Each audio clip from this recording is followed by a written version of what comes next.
Hello అండి, అందరికీ నమస్తే. Welcome back to guys vlogs. Non వెజిటేరియన్స్కి ఎగ్ ఎలాగో వెజిటేరియన్స్కి దుంప అనేది అలాగనమాట. కాదంటారా చెప్పండి. ఎగ్తో ఏ రెసిపీ ట్రై చేసినా సూపర్ హిట్ అయిపోతుంది, అలానే చిటికలో అయిపోతుంది కదా. మనం చేయాలి కానీ చాలా వెరైటీస్ ట్రై చేయొచ్చు దుంపతో. అలానే చేసిన ప్రతి వంట కూడా సూపర్ హిట్ అయిపోతుంది, టేస్ట్ ఎక్సలెంట్గా వస్తుంది. అలానే ప్రతి దాంట్లోకి సూపర్ కాంబినేషన్ అండి. బిర్యానీలోకి ఎటువంటి టిఫిన్స్లో కన్నా కూడా దుంపతో కర్రీస్ చేస్తే చాలా టేస్టీగా ఉంటుంది కదా.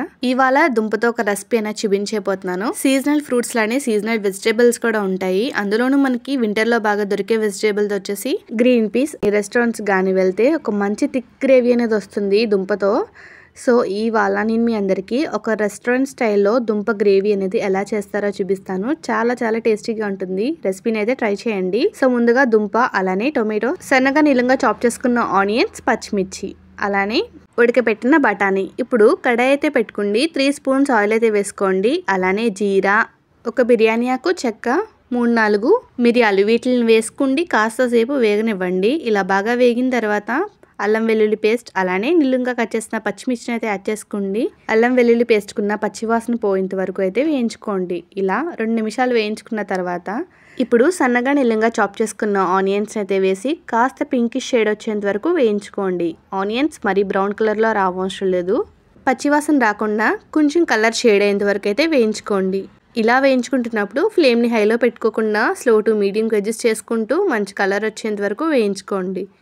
ఇలా కొంచెం పింక్ కలర్ వచ్చిన తర్వాత ముందుగా కట్ చేసి పెట్టుకున్న టొమాటో ముక్కలను అయితే యాడ్ చేసేయండి. దుంప కర్రీ ఎప్పుడు ట్రై చేసినా ఆనియన్స్ని చిన్న చిన్న పీసెస్గా కాకుండా ఇలా సన్నగా నిలువుగా అయితే చాప్ చేసుకోండి. ఒక మంచి లుక్తో పాటు గ్రేవీ కూడా చాలా బాగుంటుంది. అలానే టొమాటో ముక్కలు కట్ చేసుకున్నప్పుడు చాలా చిన్న చిన్న పీసెస్కి అయితే కట్ చేసుకోండి. ఇప్పుడు టొమాటో ముక్కలు కాస్త మగ్గిన తర్వాత మీ టేస్ట్కి సరిపడినంత సాల్ట్, అలానే కారాన్ని, చిటికెడు పసుపుని అయితే యాడ్ చేసి 1 స్పూన్ ధనియా పౌడర్ అయితే యాడ్ చేసి మొత్తం కలిసేలా అయితే కలపండి. మసాలాలన్నీ కర్రీకి బాగా పట్టేంత వరకు అయితే కలుపుకోండి.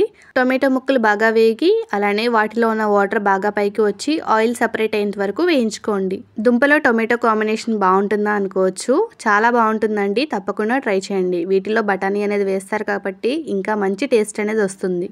ఇలా టొమాటో ముక్కలు బాగా మగ్గిన తర్వాత ఆయిల్ అనేది ఈ మాత్రం సపరేట్ అయితే సరిపోతుందండి. చూసారు కదా, గ్రేవీ అనేది ఇలా ఉండాలి. ముక్కలు అనేవి పెద్దగా లేకుండా చిన్న చిన్నగా ఉంటే గ్రేవీ కూడా చాలా థిక్గా, అలానే ఇక్కడ కూడా టొమాటో ముక్కలు లేకుండా చాలా బాగుంటుంది. ఇలా టొమాటోస్ బాగా మగ్గిన తర్వాత ఉడకబెట్టుకున్న బఠానీని అయితే యాడ్ చేసేసుకోండి. ఇప్పుడు యాడ్ చేసిన గ్రీన్ పీస్ కూడా బాగా ఆయిల్లో ఒక 2 నిమిషాల పాటు వేయించుకోండి. సో ముందే ఆల్రెడీ బాయిల్ చేసుకోవడం వల్ల ఎక్కువసేపు ఏమీ అవసరం లేదు. ఒక 2 మినిట్స్ అనేవి ఆయిల్లో ఫ్రై అయితే సరిపోతుంది. ఇలా ఒక 2 నిమిషాలు బాగా ఫ్రై అయిన తర్వాత వీటిలో నుంచి కూడా ఆయిల్ అనేది ఇలా బాగా పైకి తేలితే బఠానీకి కూడా స్పైసెస్ అన్ని బాగా వెళ్తాయండి. ఇలా నార్మల్గా కూడా బఠానీ కర్రీ అనేది తినేసేయచ్చు. కొంచెం గరం మసాలా యాడ్ చేసుకోండి. 1/2 గ్లాస్ వాటర్ యాడ్ చేసుకుంటే బఠానీ కర్రీ అనేది రెడీ అయిపోతుంది. కానీ ఇలా నార్మల్గా కాకుండా దుంపలు యాడ్ చేసుకోవడం వల్ల ఇంకా టేస్ట్ అనేది చాలా బాగుంటుంది. ఇప్పుడు 4-5 ఉడికించిన దుంపల్ని కొంచెం పెద్ద సైజు ముక్కలుగా అయితే కట్ చేసుకోండి. దుంపల్ని అయితే యాడ్ చేసుకోండి. ఇప్పుడు యాడ్ చేసిన ఈ దుంపల్ని ఒకసారి అయితే గరిటతో అయితే కలుపుకోండి. అన్ని స్పైసెస్ బాగా పట్టేలాగైతే కలపండి. ఆల్రెడీ దుంపలు అనేవి ఉడకపెట్టుకున్నాయి కాబట్టి ఎక్కువసేపు ఏమీ ఆయిల్లో వేయించుకోవసరం లేదు. ఒక 5 నిమిషాలు మీడియం ఫ్లేమ్లో పెట్టుకుంటే అయితే వేయించుకోండి, సరిపోతుంది. ఇలా దుంప అనేది పెద్ద సైజులో ఉంటేనే కర్రీ టేస్ట్ అండ్ టెక్స్చర్ కూడా బాగుంటుంది. ఇలా ఒక 5 నిమిషాలు దుంప అనేది వేగిన తర్వాత ఒక 1/2 గ్లాస్ కానీ గ్లాస్ వాటర్ కానీ యాడ్ చేసుకోండి. మరొకసారి మొత్తం కలిసేలా కలుపుకోండి. మూత పెట్టి మరో 5 నిమిషాలు ఉడికించుకోండి. మరో 5 నిమిషాలు ఉడికితే కర్రీ అనేది రెడీ అయిపోతుంది. చూసారు కదా ఎంత టేస్టీగా కర్రీ అనేది రెడీ అయిపోయిందో. సో ఇలాంటి దుంప కర్రీ వెజ్ బిర్యానీలో కానివ్వండి, రోటీస్లో కానివ్వండి, చపాతీ, పుల్కాస్ దేంట్లో కన్నా సూపర్ కాంబినేషన్గా ఉంటుందండి. చాలా చాలా టేస్టీగా ఉంటుంది.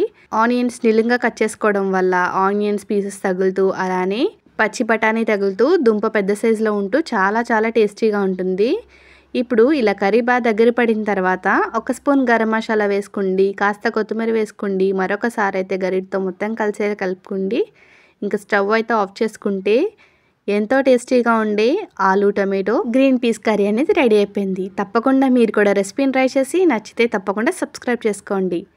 రెసిపీ తప్పకుండా నచ్చుతుంది. సబ్స్క్రైబ్ చేసుకోవడం మాత్రం మర్చిపోకండి. అలానే పూరీ కర్రీ కూడా చాలా చాలా బాగుంటుంది. తప్పకుండా ట్రై చేయండి.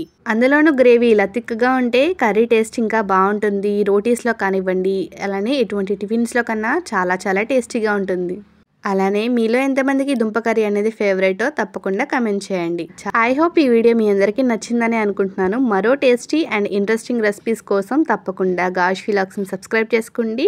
ఈ రెసిపీని మీ ఫ్రెండ్స్ అండ్ ఫ్యామిలీ మెంబర్స్కి అయితే షేర్ చేసి లైక్ చేసి అయితే వెళ్ళండి. Aloo tomato green peas curry మీలో ఎంతమందికి నచ్చిందో మీ ఫీడ్బ్యాక్ని కమెంట్స్ రూపంలో కమెంట్ బాక్స్లో అయితే షేర్ చేయండి. అలానే మరెన్నో ఇంట్రెస్టింగ్ అండ్ టేస్టీ రెసిపీస్ కోసం గాష్ వ్లాగ్స్ని అయితే సబ్స్క్రైబ్ చేసుకోండి.